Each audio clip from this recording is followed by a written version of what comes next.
Triple R alias Raghurama Krishnamraju YCP తరఫున MP అభ్యర్థిగా గెలిచి ఆ పార్టీకి రెబల్ క్యాండిడేట్గా తయారయ్యారు. జగన్మోహన్ రెడ్డి పరిపాలనలోని లోటుపాట్లను ఎత్తి చూపుతూ అనునిత్యం ప్రజల్లో మమేకమవుతూ వచ్చారు. తన సోషల్ మీడియా ద్వారా రచ్చబండ కార్యక్రమం ద్వారా ఫేమస్ అయ్యారు. జగన్మోహన్ రెడ్డి వర్సెస్ రఘురామ కృష్ణంరాజు అన్నట్టు ఏపీ పాలిటిక్స్ కొద్దికాలం నడిచాయి. ఏపీలో ఎన్నికల పోరు ముఖ్య నేతలకు ప్రతిష్టాత్మకంగా మారుతుంది. జగన్ ఓటమే లక్ష్యంగా 3 పార్టీల కూటమి నేతలు వ్యూహాలు అమలు చేస్తున్నారు. ఇటు జగన్ తిరిగి అధికారంలోకి రావడం ఖాయమనే ధీమాతో అడుగులు వేస్తున్నారు. ఈ క్రమంలోనూ 3 పార్టీల ముఖ్య నేతలను ఓడించాలనే లక్ష్యంతో అభ్యర్థుల విషయంలో జగన్ అవసరమైన మార్పులు చేసేస్తున్నారు. ఇప్పుడు రఘురామ అంశంలో కూడా జగన్ కీలక నిర్ణయం తీసుకున్నట్లు తెలుస్తుంది. రఘురామను తన సొంత ప్రత్యర్థి శత్రువుగా భావించే జగన్మోహన్ రెడ్డి అంత సులువుగా వదిలిపెడతారనే విషయం తెలిసిందే.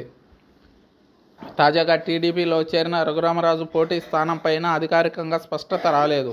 రఘురామ ఉండి నియోజకవర్గం నుంచి పోటీ చేయడం ఖాయమనే సంకేతాలు కనిపిస్తున్నాయి. ఈ మేరకు ఇప్పటికే టీడీపీ అభ్యర్థిగా ప్రకటించిన రఘురామరాజుకు పార్టీ నేతల నుంచి సమాచారం అందుతోంది. రామరాజుకు కాదని అభ్యర్థిని మార్చడం పైన రామరాజు అనుచరులు ఆగ్రహం వ్యక్తం చేస్తున్నారు. దీంతో మరికొంత సమయం తీసుకొని ప్రకటించేందుకు అభ్యర్థిని చంద్రబాబు సిద్ధమైనట్లు తెలుస్తుంది. తాజాగా పవన్ను కలిసిన రఘురామరాజు తన నియోజకవర్గంలో పర్యటనకు రావాలని ఆహ్వానించారు. ఇటు రఘురామ పోటీ చేసే నియోజకవర్గంలో ధీటైన అభ్యర్థి కోసం జగన్ కసరత్తు చేస్తున్నట్లు సమాచారం. నర్సాపురం స్థానం నుంచి బీజేపీ రఘురామకు తిరిగి దక్కే అవకాశమే లేదు. దీంతో రఘురామ ఉండి నుంచి బరిలో నిలవడం దాదాపు ఖాయమైంది. వైసీపీ నుంచి ఉండి అభ్యర్థిగా పీవీఎల్ నరసింహరాజు ఉన్నారు. 2019 ఎన్నికల్లో ఆయనకు 71,781 ఓట్లు వచ్చాయి. టీడీపీ నుంచి గెలిచిన మంతెన రామరాజుకు 82,730 ఓట్లు దక్కాయి. ప్రస్తుతం ఉండి నుంచి టీడీపీ సీటు దక్కని మాజీ ఎమ్మెల్యే వెంకట శివరామరాజు స్వతంత్ర అభ్యర్థిగా బరిలో నిలవాలని భావిస్తున్నారు. సీటు రఘురామకు కేటాయిస్తే రామరాజు నిర్ణయం ఏంటనేది స్పష్టత రావాల్సి ఉంది. ఉండి స్థానం ఏ పార్టీ అయినా క్షత్రియ వర్గానికే కేటాయించాల్సి ఉంది. అయితే రఘురామ పైన వైసీపీ నుంచి జగన్ నరసింహరాజునే కొనసాగిస్తారా లేదా అభ్యర్థిని మారుస్తారా అనేది ఇప్పుడు సస్పెన్స్గా మారుతుంది. ఇప్పటికే అక్కడ 2 పేర్లను పరిశీలనలోకి తీసుకున్నట్లు తెలుస్తుంది.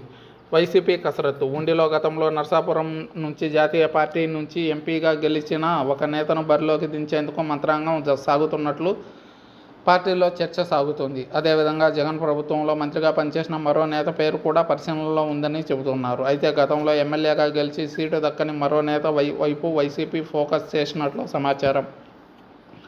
ఈ నెల 12న పార్టీ ఇన్ఛార్జ్ మిథున్ రెడ్డి ఇక్కడి పరిస్థితులపైన అభ్యర్థి నరసింహరాజుతో సహా పార్టీ నేతలతో సమీక్ష జరపనున్నారు. ఆ సమావేశంలో పార్టీలో చేరికలో అభ్యర్థి మార్పుపై